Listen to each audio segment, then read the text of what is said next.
Heading दीजिएगा revaluation of assets.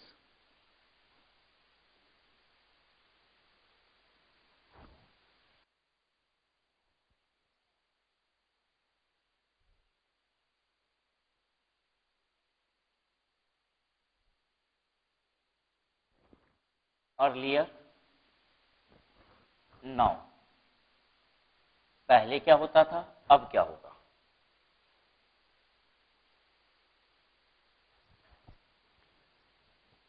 Depreciation on asset due to revaluation was charged to revaluation reserve account.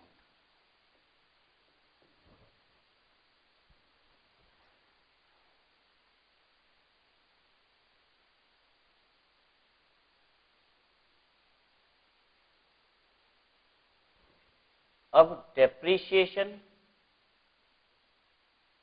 on asset due to revaluation is charged to statement of PL, profit and loss.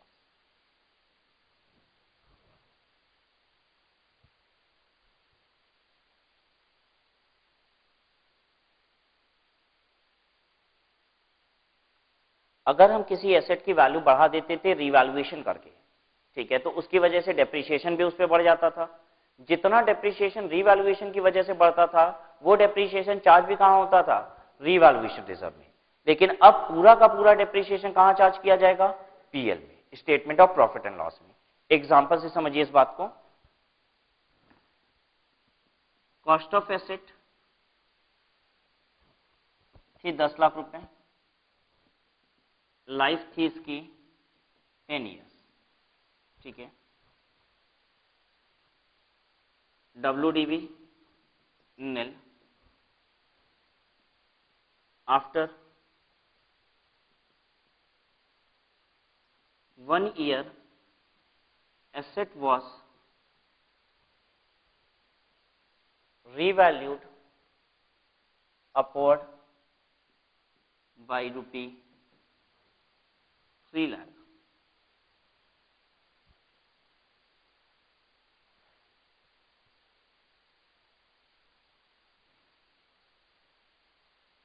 Give journal entry.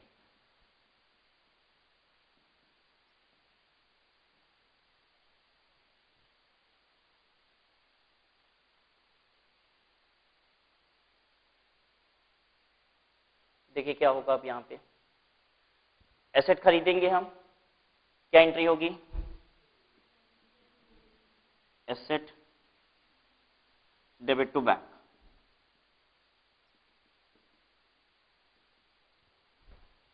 $10 lakh.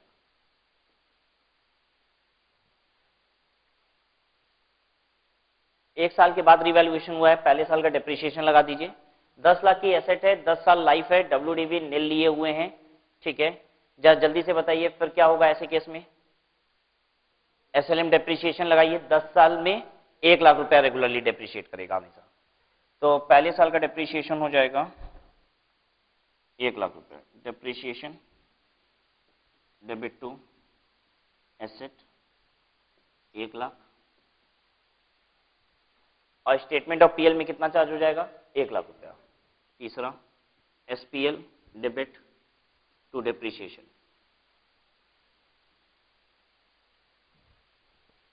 SPL stands for statement of profit loss, 1 lakh रुपया यहां charge कर दिया।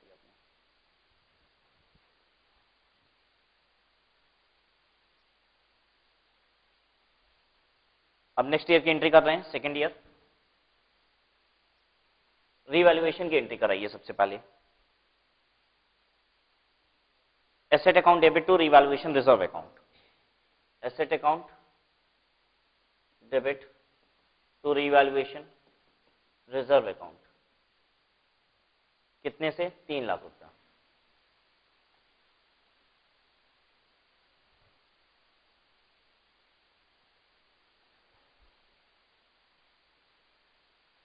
ठीक है।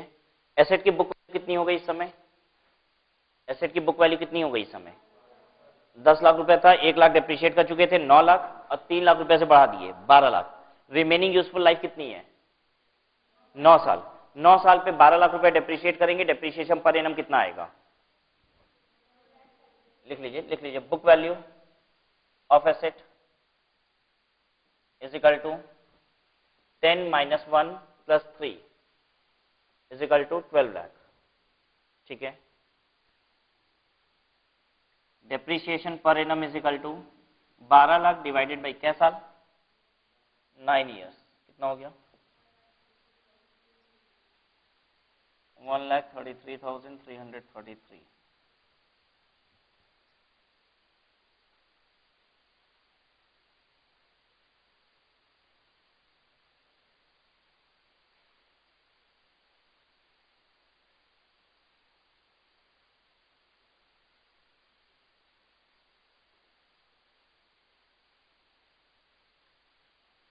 चलिए depreciation की entry कराइए, क्या होगी? डेप्रिसिएशन डेबिट टू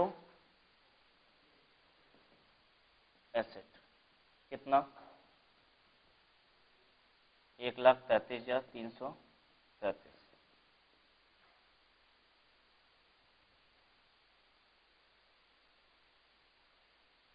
अब हम आपको बताने जा रहे हैं पहले क्या एंट्री होती थी। ठीक है, क्योंकि करंट की बात बताएं उससे पहले आपको पुरानी बात भी पता है कि नहीं, ये भी तो देखना जरूरी है। तो पहले क्या होता था?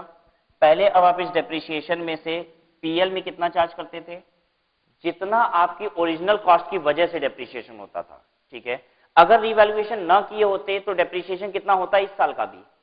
1 लाख। तो 1 लाख रुपए जाता था पीएल में। ठीक है, और 33,333 रुपए ये किसकी वजह से बढ़ा है? रिवैल्यूएशन की वजह से। तो 33,333 रुपए से क्या डेबिट होता था? Revaluation reserve. आप डेबिट करते थे रिवैल्यूएशन रिजर्व डेबिट 33,333। ठीक है, और फिर क्या लिखते थे यहां पे? To depreciation 1,33,333। और ये अब नहीं होगा, यही नहीं करना है।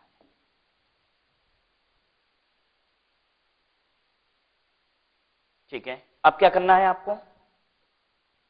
आपको करना है statement of PL debit 1,33,333 to depreciation.